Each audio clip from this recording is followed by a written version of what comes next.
अस्सलाम वालेकुम एवरीवन, कैसे हैं आप सब लोग। उम्मीद है कि आप सब लोग ठीक ठाक होंगे, बहुत खुश और खैरियत से होंगे। आज करने वाले हैं हम तमाशा सीज़न 4 के एपिसोड 8 को रिव्यू। सो वीडियो को स्टार्ट करते हैं।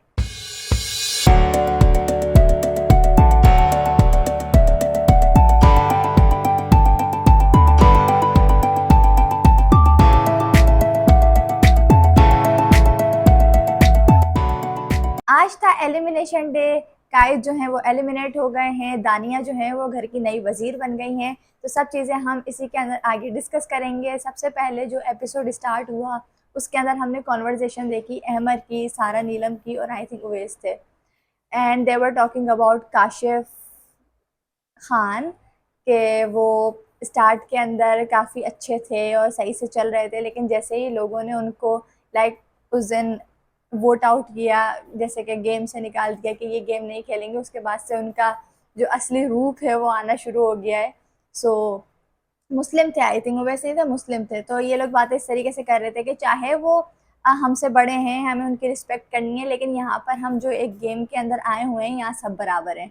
तो अगर वो भी कुछ करेंगे, कोई ऐसी चीज़ कहेंगे जिस पे हमें जवाब देना पड़ा, तो हम जवाब देंगे। हम ये नहीं सोचेंगे कि वो हमारे लाइक फादर की जगह हैं। अगर उन्होंने भी कुछ कहा तो हम उन्हें को भी रिप्लाई करेंगे और ये नहीं देखेंगे कि वो बड़े हैं या क्या हैं। तो ये चीज़ ठीक है, जब आप एक शो में आए हो, एक गेम के अंदर आए हो, तो आप सब लोग बराबर हो। पिछले सीज़न के अंदर ये चीज़ काफ़ी ज़्यादा हो गई थी कि बड़े हैं, बड़े हैं, बड़े हैं, तो उनको कुछ कहा ही नहीं जाता था और वो जो चाहे बैठे हुए कर रहे होते थे। तो इस सीज़न में ये एक अच्छी बात है कि चाहे वो बड़े हैं, उनकी रिस्पेक्ट अपनी जगह है, उनसे बात अपनी जगह है, लेकिन अगर वो कोई गलती करेंगे या वो कोई चीज़ ऐसी कहेंगे इस पे जवाब देना उनको बनता है, तो ये लोग उनको जवाब देंगे। तो ये चीज़ भी ठीक है, ये एक गेम है, प्लेटफ़ॉर्म है, यहाँ पर सब बराबर, रिस्पेक्ट अपनी जगह वो करनी चाहिए, लेकिन ये गेम है, यहाँ पे सब बराबर। कल बादशाह सलामत से माइक पर काफ़ी ज़्यादा डांट पड़ी इन लोगों को कि पहले मैडी आई थिंक नहीं पहने हुए थे, लेकिन मैडी को जैसे ही बोला गया उन्होंने फ़ौरन पहन लिया, सॉरी भी कर दी बादशाह सलामत को। उसके बाद आई थिंक सारा उमैर थी मेरे ख्याल से, कौन था जिनको माइक का बोला गया, तो उन्होंने भी जल्दी से माइक पहन लिया। लेकिन जब महाम को बोला गया तो महाम बैठी हुई बड़े मज़े से अपने बाल रोल करवा रही हूँ, कोई फ़र्क ही नहीं पड़ रहा है कि बादशाह सलामत कुछ बोल रहे हैं। मतलब वो बादशाह सलामत को बहुत हल्के में लेती है, उसके लिए बादशाह सलामत भी कोई चीज़ नहीं है, बस वो कहती है अच्छा ठीक है, बोल दिया ठीक है। तो इस पर बादशाह सलामत को गुस्सा भी आया और फिर उन्होंने सैफ को बोला कि देखें कौन कौन, और सैफ बहुत क्विक, सैफ जल्दी से भाग के मेकअप रूम में गया, उसने देखा कि हाँ महाम के पास माइक नहीं है। और फिर उनको जब जेल दी गई तो फिर उनका वही ड्रामा स्टार्ट हो गया कि मैं नहीं जाऊँगी, मुझे 6 घंटे की जेल क्यों, मुझे 1 घंटे की जेल दो। और फिर उनकी वो इतनी ज़्यादा बहस और बहुत लंबी चली है सैफ और माहम की बहस। मुझे ऐसा लगता है माहम जिस टाइप की हैं उनसे अगर इंसान बहस ना करे तो वो बेहतर है। अगर वज़ीर कोई बात बोल रहा है तो वज़ीर के पास ये अथॉरिटी है। बादशाह सलामत के बाद आपके पास वज़ीर है जो कि आपको हुक्म दे सकता है, तो एटलीस्ट आपको उसका हुक्म मानना है, चाहे वो जो भी हो। गलत होगा तो बादशाह सलामत आके खुद वज़ीर की क्लास ले लेंगे, लेकिन आपका नहीं बनता है कि आप इतना ज़्यादा लाइक बहस करो या उल्टी-सीधी उनको बातें बोलो। तो यहाँ पर ये था कि सैफ की भी बहुत ज़्यादा फिर वो बहस शुरू हो गई उनसे। माहम तो फिर हैं ही बहस के अंदर बादशाह। मुझे ऐसा लगता है कि जो वज़ीर है उसको ज़्यादा बहस करनी नहीं चाहिए। उसके पास एक बहुत बेहतरीन हथियार है, अगर उसने 1 घंटे की जेल दी है, नहीं जा रहे हो, बहस कर रहे हो, उसको बोलो भाई तुम बहस करोगे, मैं तुम्हें तुम्हारी जो है ना वो जेल की जो टाइमिंग है, ड्यूरेशन है, वो मैं बढ़ा दूँगा। जिस तरीके से पिछले सीज़न के अंदर देखा जाए तो आई थिंक अरसलान करते थे कि मुझसे बहस नहीं करना, बहस करोगे तो मैं सज़ा बढ़ा दूँगा। तो मतलब इस तरीके से आपको अपना रखना है। अगर आप उनके साथ बहस में लग जाओगे तो सामने वाला प्लेयर तो चाहता ही यही है कि आप उनसे बहस करो और टाइम जाए और लाइक फुटेज मिले उनको। तो इस तरीके की चीज़ करो ही ना। वज़ीर आपके पास वज़ारत है, आप अभी आपके पास अथॉरिटी है, आप कुछ भी कर सकते हो। आप उनकी सज़ा बढ़ाते जाओ, फिर देखो कि जो दूसरे लोग भी होंगे ना वो भी आपसे डरेंगे कि भाई इससे बहस नहीं करनी है, इससे बहस करो, ये सज़ा बढ़ा देता है। खैर उसके बाद बादशाह सलामत की एंट्री हुई, बादशाह सलामत आए और उन्होंने आते ही माहम की क्लास ली कि भाई माहम बताएं आपको इस घर में रहना है कि नहीं रहना है। माहम वाज लाइक रहना है, तो उन्होंने बोला फिर आपको रूल्स भी फॉलो करने पड़ेंगे। मतलब माहम जो है वो बहुत लाइक रूल्स को फॉलो ना करना, बहुत बहस करना, और मतलब माहम का एक अलग ही बिहेवियर है। सो बादशाह सलामत ने आके कल उसकी क्लास ले ली, तो वो ज़रा हो सकता है थोड़ी सीधी हो गई हो, लेकिन वो है नहीं सीधी होने वाली, उसका कुछ अलग ही चलता है। फिर बादशाह सलामत ने पिछले टास्क की बात की जो बलून टास्क था कि उसके अंदर क्या रूल था। उन्होंने रूल बेसिकली पीछे हाथ का इसलिए बताया था ताकि दूसरा हाथ यूज़ नहीं हो, लेकिन सैफ ने वो रूल ही बना दिया कि हाथ पीछे ही रहना चाहिए। अब ऐसा हो कैसे सकता है कि इंसान का हाथ सिर्फ पीछे ही रहे और आगे आए ना। जब वो आगे चलेगा तो उसका हाथ ज़ाहिर है मूव होगा। और ये बात यासीन भी उसको समझा रहा था, लेकिन सैफ की नहीं आ रही थी समझ में। तो खैर बादशाह सलामत ने आके बोला कि अगर इस तरीके का रूल होता तो सबसे पहले सारा नीलम ने आउट होना था, क्योंकि सारा नीलम का हाथ मैंने वाकई देखा था कि उसका हाथ तो पीछे था ही नहीं, उसका हाथ तो आगे ही था।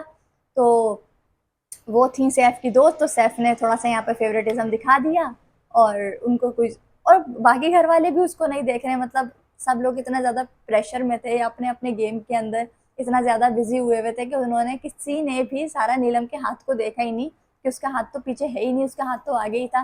तो ऐसे तो सबसे पहले सारा नीलम ने आउट होना था, लेकिन बात वही के गेम जो था वो हाथ आगे या पीछे का नहीं था, गेम था कि बलून टच नहीं होना चाहिए ज़मीन के ऊपर। तो खैर मलाइका ने गिव अप नहीं किया, वो खेलती रहीं और कल का टास्क वो जीत कर सेव भी हो गई। उसके बाद एलिमिनेशन का टाइम आया, कायद जो थे वो एलिमिनेट हो गए। और एक कायद पूरे घर के अंदर एक ऐसा इंसान था जो बहुत सेंसिबल, बहुत इंटेलिजेंट और बहुत चीज़ों को कामली डिस्कस करना, दूसरों को समझाना, बहुत चीज़ों को लाइक सिचुएशन को डील करना बहुत अच्छे से। एक वो इंसान था जिसको आता था, लेकिन वो भी निकल गए पहले हफ्ते के अंदर। और ये चीज़ है जो कि ज़्यादा हमारी ऑडियंस भी उसी को वोट देती है जो बहुत ज़्यादा ड्रामा दे रहे होते हैं। वो बेचारा ड्रामा नहीं दे रहा था, वो बहुत सेंसिबली चीज़ों को हैंडल कर रहे थे। लेकिन खैर सबकी अपनी नेचर होती है, उनकी नेचर थी ही नहीं इस तरीके से लड़ाई झगड़े की।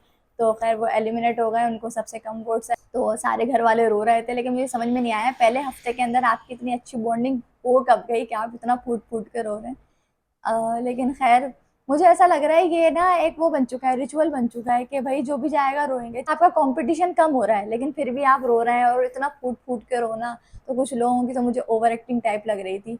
लेकिन हो सकता है भाई कोई असली में भी रो रहा हो, हम किसी को जज नहीं कर सकते। एकदम आउट ऑफ नोवेयर दानिया और ज़ैनब की लड़ाई हो गई, मुझे समझ में नहीं आया। हो सकता है या तो ये अनकट के अंदर कुछ सीन स्टार्ट हुआ है इनका। अगर आप लोगों में से किसी को पता है कि इनका क्या सीन स्टार्ट हुआ है तो मुझे कमेंट करके बताओ, क्योंकि मुझे समझ में नहीं आ रही ज़ैनब और दानिया की कब लड़ाई शुरू हुई है। एपिसोड के अंदर तो हमने देखा कि ज़ैनब और दानिया एक दूसरे से लड़ रही थी। ज़ैनब कह रही थी अपने रूट्स नहीं भूलो, अपना एक्सेंट चेंज ना करो, और टपोरी और मवालियों वाली तुम्हारी शायरी है, और पता नहीं क्या क्या। खैर ज़ैनब ने उनको कह दिया कि वो अभी क्यों बन रही हो ये सब कुछ। और दानिया जो थी वो रो पड़ी कि मैं जब 16 साल की थी। मुझे कुछ इनकी लड़ाई ना कुछ मुझे समझ में नहीं आई कि हुई क्यों या क्या। लेकिन खैर जब दानिया वज़ीर बन गई, सैफ ने बोला कि भई अब आप चीज़ों को डिस्कस करके ख़त्म कर लो ज़ैनब को और दानिया को। तो दानिया हो सकता है थोड़ी-सी रेडी हो, लेकिन ज़ैनब रेडी नहीं थी। ज़ैनब ने बोला भाई मैं नहीं करूँगी। तो ज़ैनब की भी ये चीज़ गलत है कि अगर कोई चीज़ लड़ाई हो गई है तो उसको बैठ के डिस्कस कर लो आपस के अंदर, चीज़ों को ख़त्म करो। ये नहीं कि हम इतना-इतना उसको लेके चला रहे हैं, इतना-इतना उसको खींच रहे हैं लड़ाई को, तो इस तरह नहीं। अगर कल मौका था तो ये दोनों उठ के एक-दूसरे से गले-वले मिल लेती, चीज़ें सॉर्ट हो जाती, बाद में बैठ के चीज़ें सॉर्ट कर लेती। लेकिन खैर कुछ लोगों का होता है कि वो स्टार्ट के अंदर वो चाहते हैं कि नहीं हमें थोड़ा स्पेस मिले, उसके बाद जाके जब उनका गुस्सा ठंडा हो जाता है फिर वो एक दूसरे से बातचीत करके चीज़ों को हैंडल कर लेते हैं। लेकिन खैर मुझे अच्छी लगी बात कि दानिया ने बोला कि उसको टाइम दो, उसको थोड़ा स्पेस दो, वो खुद ही कर लेगी। तो ये चीज़ थी। अब आगे देखते हैं कल वाले जो आज एपिसोड आएगा रात को, देखते हैं कि उसमें क्या होता है। उसमें मुझे कुछ लड़ाइयाँ नज़र आ रही हैं ज़ैनब और दानिया की, और देखते हैं क्या होता है आज रात। तो मिलते हैं आपसे कल, अपना बहुत सारा ख्याल रखिएगा। अल्लाह हाफ़िज़।